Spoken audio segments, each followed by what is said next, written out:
তো সেদিন আমি একটা পোস্ট করছিলাম যে এখানের বিয়া আমি তো যেতে পারলাম না।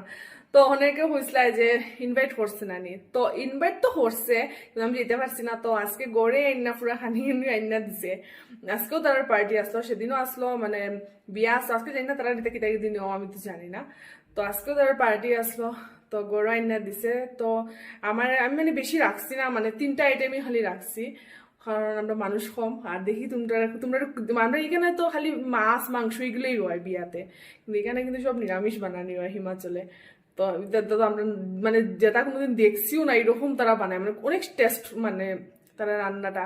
কিন্তু আমরা এরকম নিরামিষ যে অত কিছু বানানি হয় তুই কেন এইও দেখলাম।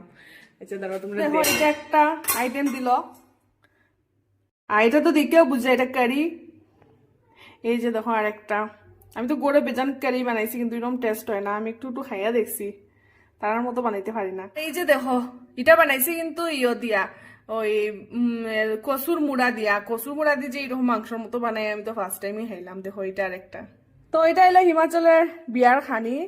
আমি এতটাই আনছিলাম। আর এই যে তো কারি, আর এটা তো সানা দিয়া বানাইছে একটা চাটনির মতো। আর এটা কিতা জানে মুকি না কিতা দিয়ে বানাইছে, আমি ঠিক করতে পারলাম না। আর ভাজাটা কিন্তু আমি গড়ে বানাইছি, এটা বিয়া বাড়ির থেকে আইসে না। দেখিলাম হিমাচলের বিয়া দিতেই খাওয়ায়।